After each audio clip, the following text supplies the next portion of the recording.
बोलिए सद्गुरु कबीर साहेब की जय। लहरतारा धाम की जय। काशी कबीर चौरा धाम की जय। मगहर धाम की जय। सुरती गोपाल साहेब की जय। आचार्य श्री विचार साहेब की जय। संत समाज की जय। भगत समाज की जय। बरंदर साहेब की जय। नगर बस्ती की जय। साहेब बंदगी साहेब बंदगी साहेब बंदगी।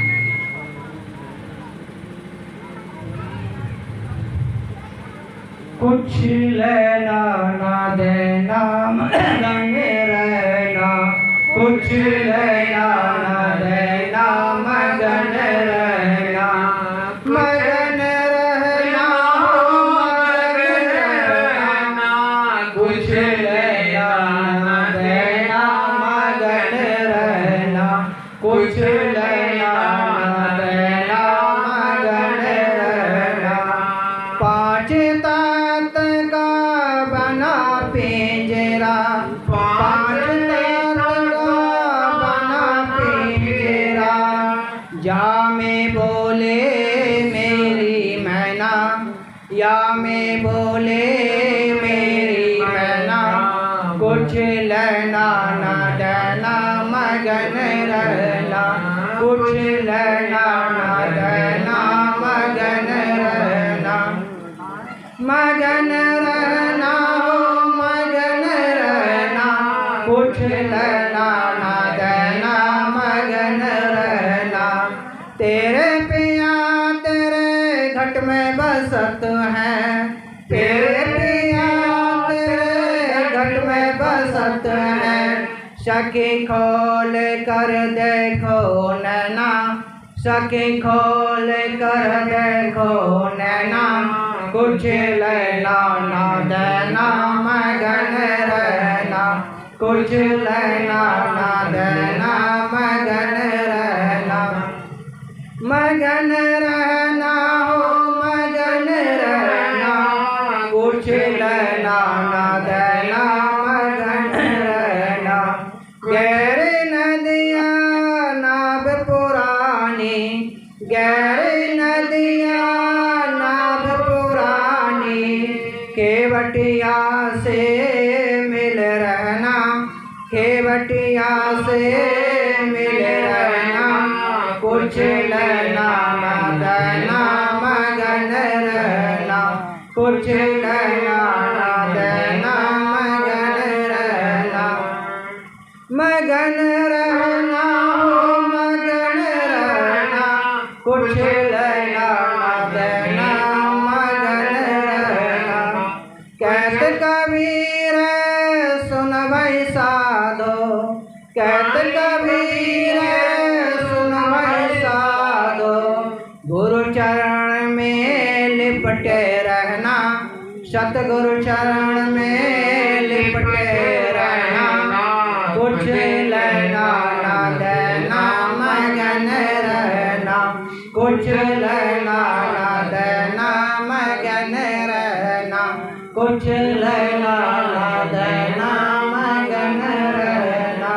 कुछ लेना ना देना मगन रहना।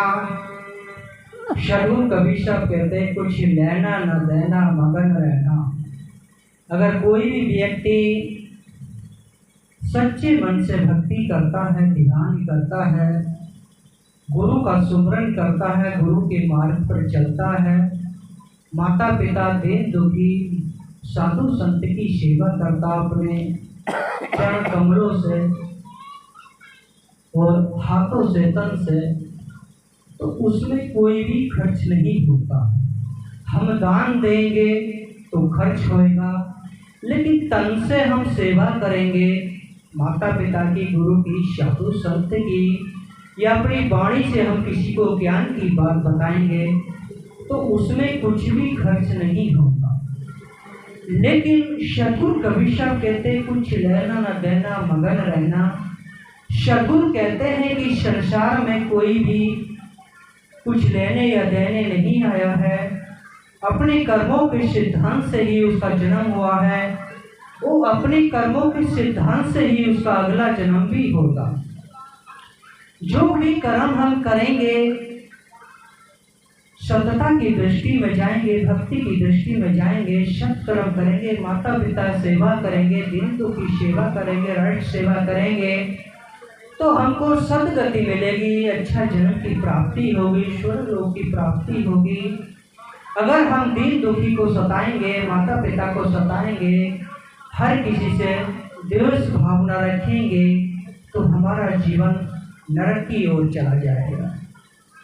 इसलिए अपने जीवन को सात्विक विचारों में प्रवेश करने के लिए सत्य की खोज करनी चाहिए, और सत्य की खोज करने में कोई भी खर्च नहीं होता है। 5 तत्व से बना पिंजरा जामे बोली मेरी नैना। सद्गुरु कबीर साहब कहते हैं हमारा शरीर जो है 5 तत्व से बना है, तो जामे बोली मेरी नैना। 5 तत्व हैं, अग्नि है, पृथ्वी है, जल है, आकाश है, पवन है। जामे बोले मेरी मैना, इसी में हमारा आत्मा राम भी बोल रहा है, और इसी में हमारा अहंकार रूपी रावण भी बोलता है। जो कि कल दशहरा था, गांव गांव में, शहर शहर में लोगों ने रावण का दहन किया, लेकिन असली रावण जो आदमी के अंदर बसा है, विकारों का रावण, उसका दहन नहीं कर पा रहा, उसको खत्म नहीं कर पा रहा, इसलिए अपने जीवन में वो दुखी है। उस रावण को मारने के लिए हमको हृदय रूपी राम को प्रकट करना होगा। तो हमारे हृदय में जो राम बसा है वो प्रकट कैसे होगा? दया से, करुणा से, भक्ति से, सेवा से, ये हमारे हृदय में आएगा, तभी हमारे हृदय रूपी राम हमारे हृदय में प्रकट होएगा। और जब भी हम हृदय रूपी राम से हमारा मन रूपी जो रावण है, विकारी रूपी जो रावण है, उस रावण को हम मार सकते हैं। दशानंद रावण है, 10 इंद्रियां हमारे अंदर हैं, विकार इंद्रियां, उसी को सद्गुरु कबीर साहब रावण कहते हैं। काम, क्रोध, लोभ, मोह, अहंकार, निंदा, चुगली, बेईमानी, ठगी, ये 10 इंद्रियां हैं, इसी को दशानंद, और इसका दशानंद का 2 सरदार है, मन है, तो मन को मार गगन चढ़ जाए। सद्गुरु कबीर साहब कहते हैं मन को मार गगन चढ़ जाए। जब हम मन को मारेंगे, जब आत्मा रूपी ज्ञान रूपी जो गगन है उसमें हम जब ही चढ़ सकते हैं। व्यक्ति अपने मन के विकारों को खत्म नहीं करता तो सत्य रूपी ज्ञान रूपी गगन पर कैसे चढ़ेगा? वो चढ़ेगा नहीं तो उसका आनंद कैसे प्राप्त कर पाएगा? तो इसलिए अपने जीवन में उस ज्ञान रूपी गगन को खोजना है, जो संत महापुरुष हमको बताते हैं, मार्ग बताते हैं कि मन को मारोगे तो गगन चढ़ोगे, गगन चढ़ोगे तो सद्गुरु की शहर करोगे। तो इसलिए हम जीवन में अहंकार के जीवन में जी रहे हैं, रावण की दुनिया में जी रहे हैं, तो राम हमको कैसे प्राप्ति होएगा? राम की प्राप्ति करने के लिए हमको अपने अंदर सत्य का प्रवेश करना होगा, भक्ति को प्रवेश करना होगा, गुरु भक्ति करना होगा, माता पिता सेवा करना होगा, साधु संत सेवा करना होगा। जब भी हमारे हृदय में वो राम तत्व प्रकट होएगा, जब भी हम दशानंद रावण को हमारे हृदय में जो रहता है उसको हम काम, क्रोध, लोभ, मोह, अहंकार को धीरे धीरे सभी को मार देंगे। तो जब भी हमारे हृदय में वो राम तत्व प्रकट हो जाएगा, जिसको सद्गुरु कहते हैं 5 तत्व से बना पिंजरा जामे बोले मेरी मैना।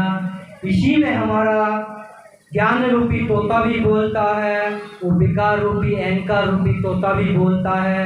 निर्णय हमको लेना है कि हमको अपने हृदय में ज्ञान रूपी तोता को रखना है या अहंकार रूपी तोता को रखना है। अहंकार हमारे हृदय में आएगा तो रावण पैदा होएगा, तो ज्ञान हमारे हृदय में आएगा, भक्ति हमारे हृदय में आएगी, सेवा हमारे हृदय में आएगी, तो वहाँ राम का जन्म होगा। इसलिए अपने जीवन में राम को प्रकट करने के लिए, राम को जानने के लिए, हृदय में ही राम बसा है, उसी को सद्गुरु कबीर साहब जानने की कोशिश करते हैं।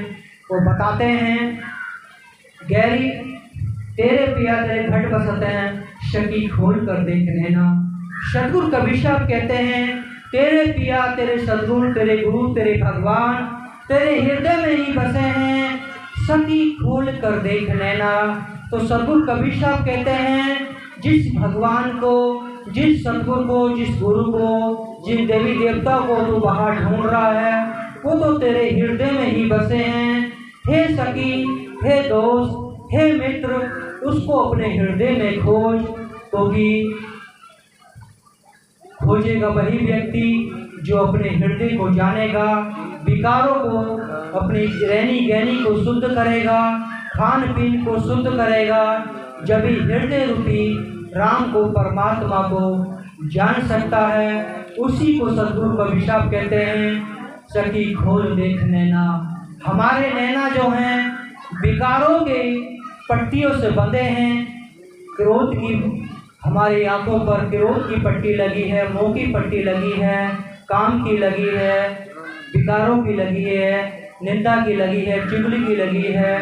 ऐसे आंखों से हम अंधे हैं, क्योंकि ज्ञान की आंखें हमारी नहीं खुली, इसलिए हम ज्ञान रूपी आत्मा से परमात्मा की खोज नहीं कर पा रहे।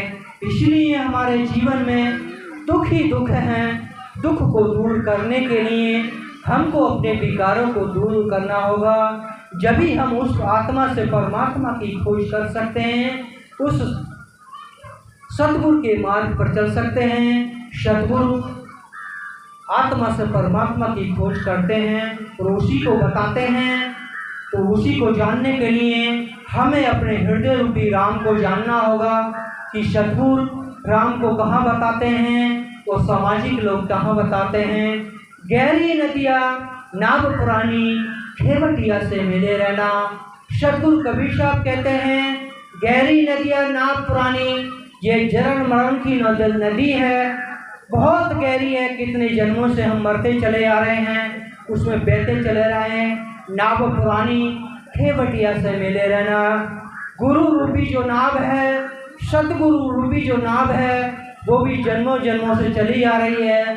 संत गुरु, सतगुरु उस हमको इस पार से विकार रूपी नदी से बचाने के लिए उस नदी में ज्ञान की नाव चला रहे हैं, और उस ज्ञान की नाव में हम बैठते हैं तो सद्गुरु हमको पार उतार देते हैं।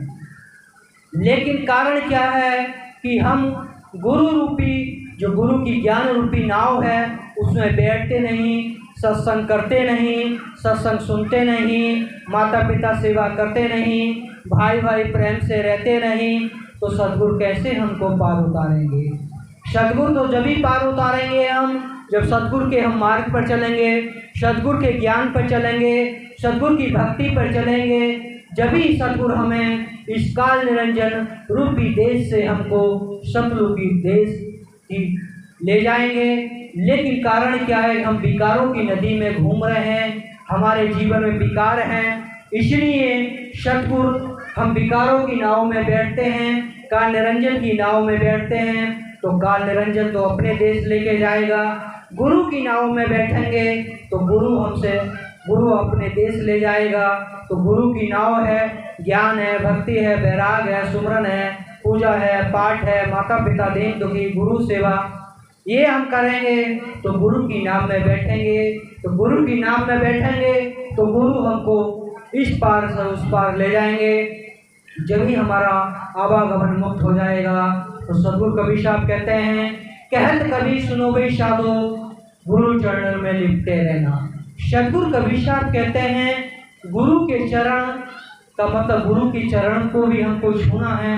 गुरु ने जो मार्ग बताया है, भक्ति मार्ग, सेवा मार्ग, करुणा मार्ग, उसके मार्ग पर चलेंगे तो जब ही हम गुरु के चरणों के पथ चिन्हों पर चल रहे हैं, उनके भक्ति मार्ग पर चल रहे हैं। जब भी हम सतगुरु गुरु हमें उस मार्ग से ले जाएगा, उस सतगुरु से मिला देगा। लेकिन गुरु के मार्ग पर नहीं चलेंगे, गुरु के संदेश पे नहीं चलेंगे, गुरु की निंदा करेंगे, माता पिता की सेवा नहीं करेंगे, गुरु की सेवा नहीं करेंगे, साधु संत सेवा नहीं करेंगे, तो गुरु कैसे हमको पार उतार देगा। इसलिए अपने जीवन में जो सतगुरु बताते हैं, सत्य का मार्ग बताते हैं, सत्य के मार्ग पर चलेंगे, जब भी सतलोक की प्राप्ति होगी। गुरु के मार्ग पर नहीं चलेंगे, सत्य के मार्ग पर नहीं चलेंगे, तो सतगुरु की भी प्राप्ति हमको नहीं हो सकती। इसलिए अपने जीवन में सत्य को जानो, सतगुरु को पहचानो, सत्संग को सुनो, सत्संग को सुनने के बाद उस पर चिंतन मनन करो कि साधु संत क्या वाणी बता रहे हैं, हमारे हित की बता रहे हैं या हित की बता रहे हैं। उस पर विवेक कीजिए, चिंतन कीजिए, मनन कीजिए। सत्य बात है उसको ग्रहण कीजिए, गलत बात है तो उसको छोड़ दीजिए। उसी को कहते हैं सार सार को घेल धोता दे उड़ा है। कोई भी साधु संत वाणी बताते हैं सत्संग में, तो उस पर चिंतन मनन कीजिए। अगर अच्छी बात है हमारे जीवन में, वो कहते हैं भाई खान पीन शुद्ध करो, खैनी मत खाओ, गुटखा मत खाओ, दारू मत पियो, मांस मत खाओ, ये जीवन के लिए आहत है, इसमें आपका जीवन बेकार हो जाएगा। तो उनकी बात को सुनने के बाद चिंतन मनन कीजिए कि ये बात सही कह रहे हैं या गलत कह रहे हैं। सही बात कह रहे हैं तो अपने खाने पीने को शुद्ध करो, रहनी गहनी को शुद्ध करो, तो सद्गुरु की भी प्राप्ति हो जाएगी। इसलिए सद्गुरु कबीर साहब कहते हैं भांग तमाकू छूतरा आपू और शराब कौन करेगा बंदगी वे तो भया खराब। सद्गुरु कबीर साहब कहते हैं ये 5 सतत का जो भी सेवन करता है उसकी चित्त बुद्धि और सभी धीरे धीरे बेकार हो जाती हैं, उसका ज्ञान उसकी बुद्धि हनन हो जाती है, खान पीनों में इतना मस्त हो जाता है, भक्ति को भूल जाता है, भजन को भूल जाता है, माता पिता को भूल जाता है, भाई को भूल जाता है। इसलिए सद्गुरु कबीर साहब कहते हैं सबसे पहले अपने खाने पीने को शुद्ध करो, रहनी गहनी को शुद्ध करो, तो परमात्मा सद्गुरु और भगवान भी हमको अवश्य मिल जाएगा। जिसको सद्गुरु कबीर साहब कहते हैं आया है सो जाएगा, राजा रंग फकीर, कोई सिंहासन चढ़ चले, कोई बांधे हाथ जंजीर। जो भी व्यक्ति सत्य के मार्ग पर चलता है, भक्ति के मार्ग पर चलता है, तो सद्गुरु उसको सिंहासन पर बैठा के लेके जाते हैं, अपने साथ लेके जाते हैं। कैसे लेके जाते हैं?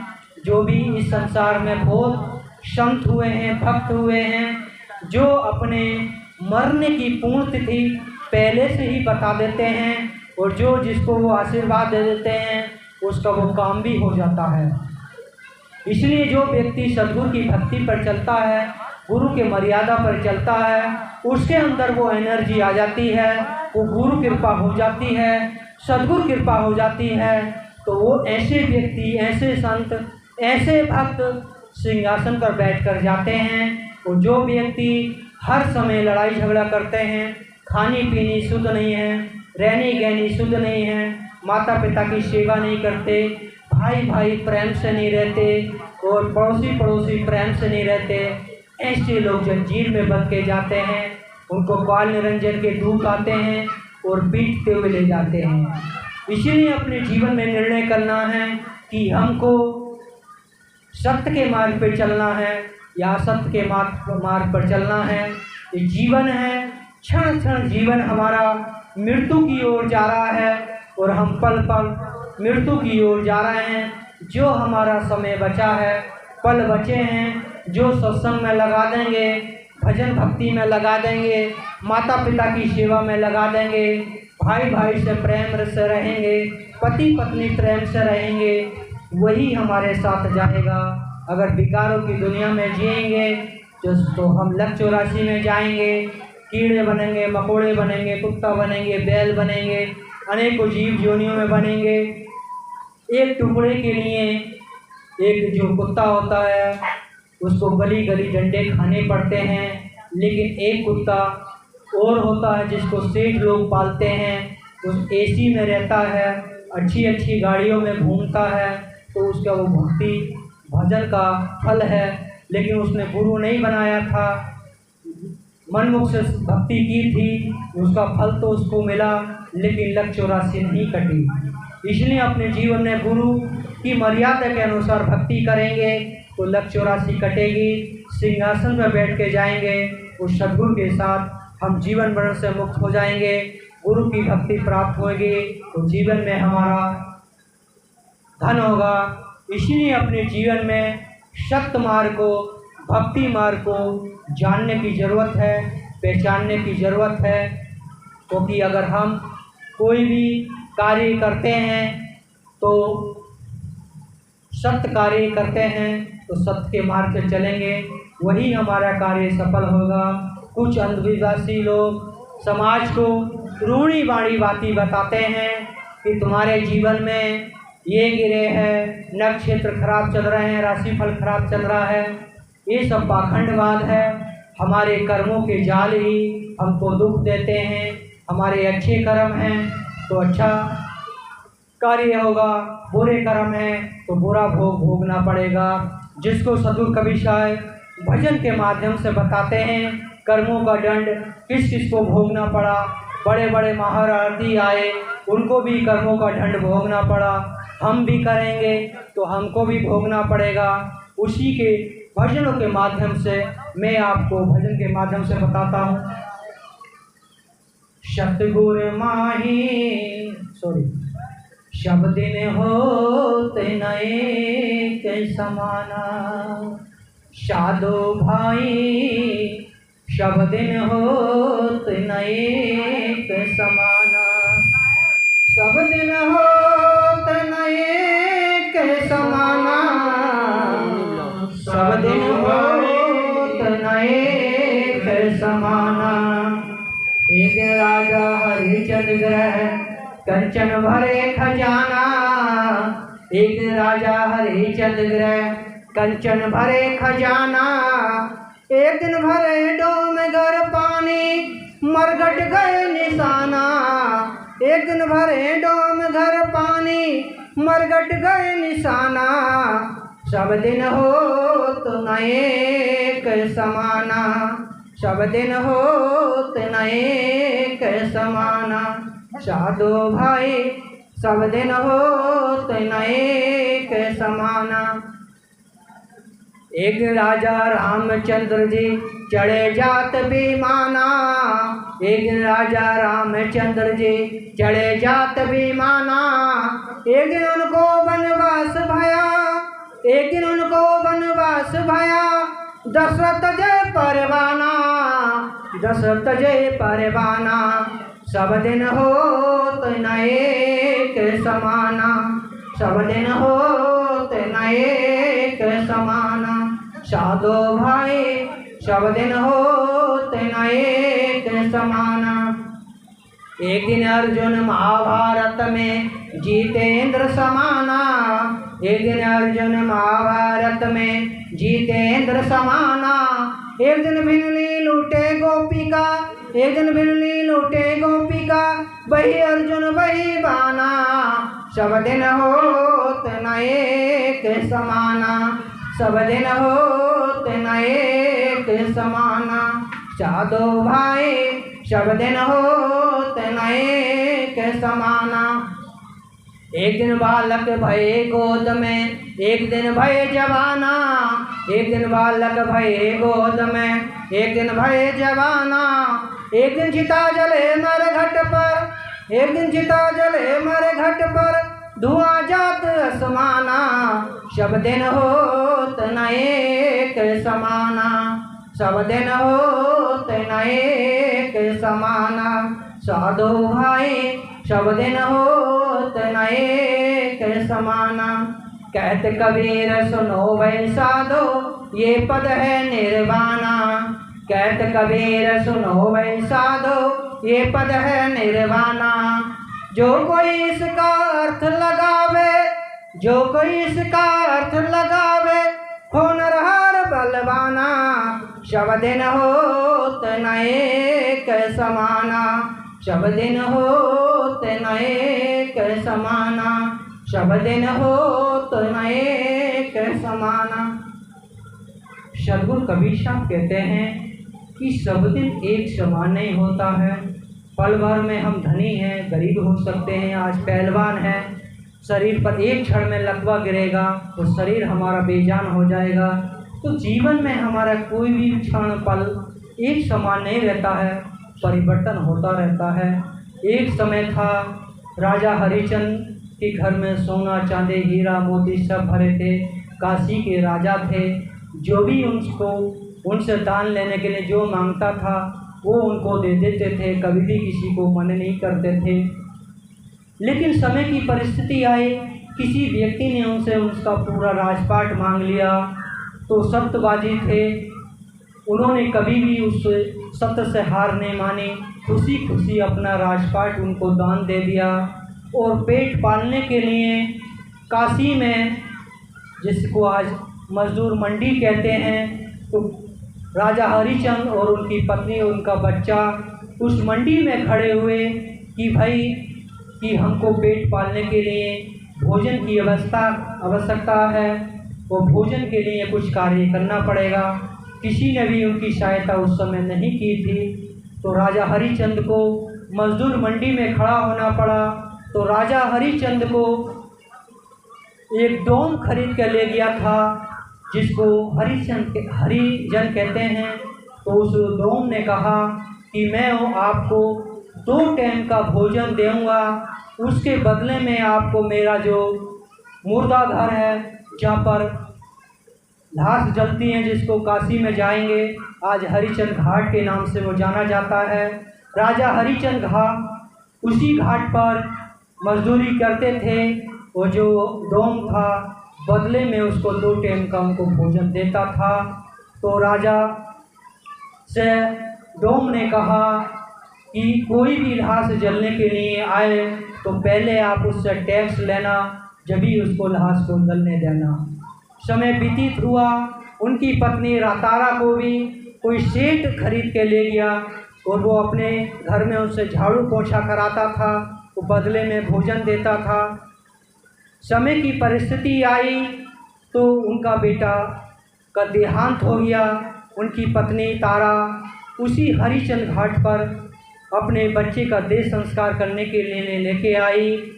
तो उसके पास कोई भी धन नहीं था। तो उसने अपने पति से बहुत विनती की कि मैं अपने बेटे का देह संस्कार करना चाहती हूँ, मुझे देह संस्कार करने के लिए जगह दीजिए। तो राजा ने कहा, मैं जानता हूँ आप मेरी पत्नी हैं, ये मेरा बेटा है, लेकिन मैं किसी का मजदूर हूँ। वो अगर मैंने अपने मालिक के साथ दगा करा, जो लोग कहते हैं राजा हरिचंद, तो वो सत्यवादी हरिचंद नहीं रहेगा, झूठा हरिचंद हो जाएगा। इसलिए मैं अपने मालिक के साथ दगा नहीं कर सकता। तो तारा के पास कोई भी धन नहीं था, तो बदले में उसने आधी साड़ी फाड़ के दी।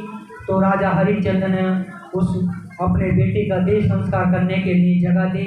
समय की परिस्थिति हुई, भगवान प्रकट हुए, उनके बाल बच्चे को भी जीवित कर दिया, राजपाट भी वापसी हो गया। इसलिए अपने जीवन में किसी भी चीज़ का इनकार ना कीजिए। उसी को सद्गुरु कबीर साहब कहते हैं, शब दिन होत ना एक शबाना, पल भर में हमारा क्या हो जाएगा कोई पता नहीं। इसलिए अपने जीवन में हर क्षण ज्ञान की जिंदगी में जीजिए, किसी का बुरा मत कीजिए। दूसरी वाणी में सद्गुरु कबीर साहब कहते हैं, एक दिन राजा रामचंद्र जी चढ़े जात बेमाना, एक दिन उनको वनवास भया दशरथ तजे परवाना। एक समय ऐसा था जब लंका से राम भगवान लौटे थे रावण का युद्ध करने के बाद, तो पुष्प विमान में आए थे, पूरी अयोध्या ने उनका स्वागत किया। और एक समय था जब उनका राज तिलक होने को जा रहा था, तो उसी समय कैकेयी ने अपने 3 वरदान मांग लिए थे कि मेरे बेटे को राज देव तो भारत को वनवास। तो राजा दशरथ वचनबद्ध था, उसमें कारण ये था क्योंकि कर्म का जाल था, क्योंकि विष मोहिनी स्वयंवर हुआ था। तो नारद मुनि विष मोहिनी से शादी करना चाहते थे। तो नारद मुनि थोड़ा 40-50 की आसपास की उनकी आयु हो गई थी। उनके मन में आया कि मैं विष्णु मोहिनी से शादी कर लूँ। तो वो विष्णु भगवान के पास गए कि मुझे थोड़ा यंग बना दीजिए अपनी शक्ति से। तो विष्णु भगवान ने उनको यंग न बना के उनको बंदर का रूप दे दिया था। जब विष्णु मोहिनी स्वयंवर हो रहा था तो सभी देवी देवता, राजा महाराजा वहाँ पहुँचे, नारद मुनि भी पहुँचे। नारद मुनि जैसे सिंहासन पर बैठे तो विष्णु मोहिनी जैसे वरमाला लेके गई, तो इधर से गई तो वो आगे चली गई। तो नारद मुनि के मन में आया कि इन्होंने मुझे देखा नहीं, तो दूसरी ओर जाकर बैठ गए। विष्णु मोहिनी उधर से भी गुजर गई, फिर तीसरी जगह जाकर बैठे तो उधर से भी गुजर गई, तो फिर चौथी जगह बैठे तो भी नारद मुनि के गले में माला नहीं डाली। फिर उन्होंने सोचा कुछ गड़बड़ है, तो उन्होंने जो विष्णु मोहिनी थी विष्णु भगवान के गले में माला डाली, उन्हीं के साथ उनका शादी हुआ। तो वहाँ पर नारद मुनि जी का क्रोध उत्पन्न हुआ। उन्होंने विष्णु भगवान को वहाँ श्राप दिया, जिस पत्नी के वियोग में आज मेरी इस सभा में हंसी हुई है, एक दिन तुम्हारा भी ऐसा आएगा, तुम भी गली गली भटकोगे पत्नी के वियोग में, संसार तुम्हारी हंसी उड़ाएगा। तो उसी शराब का भोग भोगने के लिए राम भगवान को अवतार लेना पड़ा और वहाँ उनको वनवास आया। वनवास हुआ 14 साल का। वो वनवास में सीता का हरण रावण ने किया, जो संसार में सभी लोग जानते हैं। राम को क्यों उसका दंड मिला? क्योंकि राम भगवान एक बार वो दशरथ एक बार शिकार खेलने के लिए गए थे। शाम का समय हो गया था, तो शिकार खेलने के लिए गए। नदी के उस पार श्रवण था। श्रवण संकल्प लिया था, क्योंकि उसकी पत्नी थी। उसकी पत्नी उसने कुम्हार से एक ही हांडी में 2 पेट बनाए थे। एक में मीठी खीर बनाती थी, एक में नमकीन खीर बनाती थी। जो मीठी खीर बनाती थी वो पति पत्नी खाते थे, जो नमकीन खीर बनाती थी वो सास ससुर को देती थी। काफ़ी दिन ऐसा चलता रहा, लेकिन एक बार उनके माता पिता ने पूछा श्रवण से, क्या बेटा अपने घर गाय दूध नहीं दे रही क्या? कि नहीं, तो गाय तो रोज़ दूध देती हैं। कि बेटा हम तो रोज़ नमकीन खीर खाते हैं, हम तो बहुत दिन हो गए मीठी खीर खाई नहीं। तो श्रवण वहाँ शांत रहा, उसने अपना विवेक लगाया और कुछ नहीं बोला। दूसरे दिन को जैसे भोजन परसा गया, श्रवण को भोजन परसा गया, उनके माता पिता को परसा गया।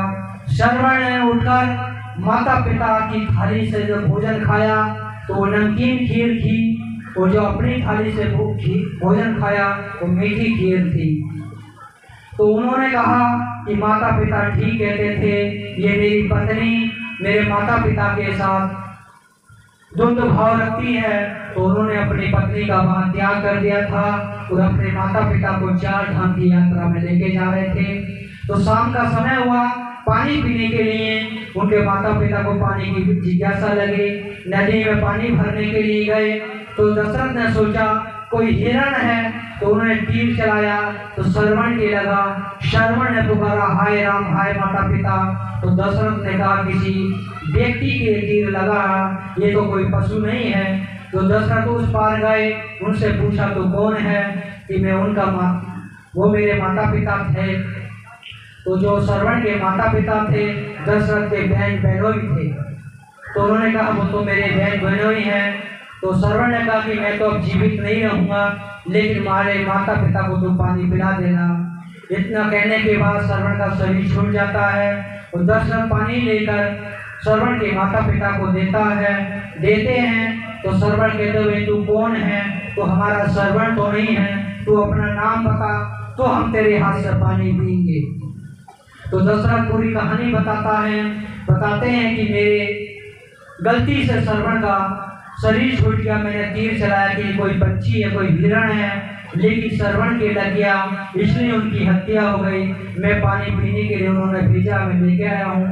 तो उनके श्रवण के माता पिता ने उनको श्राप दिया था दशरथ को, किस बेटे के वियोग में आज हमारा शरीर छूट रहा है, तेरा दिन भी एक दिन ऐसा ही आएगा, तेरे चारों बेटा बाहर होंगे, कोई भी तुझको पानी पिलाने वाला नहीं होगा, तो तेरा तरफ तरफ के शरीर छूटेगा। वही परिस्थिति आई। दशरथ के चारों बेटा बाहर थे, राम लक्ष्मण सीता वन चले गए, भारत शत्रु अपने ननिहाल में थे, कोई भी पानी पिलाने वाला नहीं था। बेटे के वियोग में उनका तड़प तड़प कर शरीर छूटा। कहने का तात्पर्य यह है, इसलिए अपने कर्म में हमको कर्म का दंड भोगना पड़ता है, लेकिन जो सद्गुरु की शरण में आ जाते हैं, गुरु की शरण में आ जाते हैं, उसके पाप कट जाते हैं, उसी को सद्गुरु कहते हैं। शब्द होत न एक समाना। तीसरी वाणी में सद्गुरु कहते हैं, एक दिन अर्जुन महाभारत में जीते इंद्र समाना, एक दिन भिली लूटे गोपी का, वही अर्जुन वही बाना। एक दिन समय था, महाभारत का कुरुक्षेत्र में युद्ध हो रहा था। जो भी अर्जुन के सामने आता था वो मारा जाता था, लेकिन युद्ध समाप्त हुआ। वहाँ की माँ बेटी इस पांचों पंडों को बुरा भला बोल रही थी, इनकी राजगद्दी के लिए मेरा बेटे चला गया, मेरा पति चला गया, मेरा भाई चला गया। तो युधिष्ठिर ने कहा, जो भी माता बहना हैं इनको सबको ले जाकर हस्तिनापुर छोड़ के आओ। हस्तिनापुर छोड़ने के लिए अर्जुन को भेजा था। तो अर्जुन जब उन माता बहनों को लेके जा रहे थे, तो रास्ते में आदिवासी लोगों का जंगल पड़ा, जहाँ पर आदिवासी लोग रहते थे। उन आदिवासी लोगों ने अर्जुन को बंदी बना लिया, पेड़ से बांध लिया, वो स्त्रियों को अपने साथ ले गए। तो वहाँ अर्जुन कुछ नहीं कर पाए। इसलिए समय के अनुसार अपने जीवन में अच्छे कार्य करें। कोई भी जीवन हर समय हमारा एक समान नहीं रहता है। और तीसरी वाणी चौथी वाणी में सदगुरु कहते हैं, एक दिन बालक भय गोद में, एक दिन भय जमाना, एक दिन चिता जले पर घट पर धुआं झाँक आसमाना। एक दिन बालक को जन्म होता है, सभी परिवार के लोग खुशी मनाते हैं। उस धीरे धीरे बच्चा बड़ा होता है, पढ़ने लिखने लगता है, खेल कूद में जीवन बीत जाता है, ब्याह शादी होती है, गृहस्थी में फंस जाता है, भजन भक्ति नहीं करता, बूढ़ा हो जाता, बीमार हो जाता, शरीर छूट जाता है, कोई जला देता है, कोई दफना देता है, कोई जल प्रवाह कर देता है। इसलिए अपने जीवन में कोई भी हमारा क्षण मृत्यु की ओर जा रहा है, उसी को सद्गुरु कहते हैं। कहते कभी सुनो भाई साधु, ये पद निर्वाणा, जो कोई इस पद का अर्थ लगावे वो नरहार बलवाना। इसलिए हमारे जीवन में जो भी इस पद का अर्थ लगाएगा वो नरहार बलवाना। सद्गुरु कहते हैं कि हमारा न राम भगवान का जीवन समान रहा, न अर्जुन का रहा, न भीम का रहा, न हमारा रहेगा। इसलिए अपने जीवन में किसी भी चीज का इंकार नहीं करिए, किसी को मत सताइए। माता पिता, दीन दुखी, साधु संत, पड़ोसी सभी से मिलजुल के रहिए। माता पिता की सेवा करेंगे, भक्ति करेंगे, हमारा जीवन धन होगा, सफलता की ओर जाएंगे।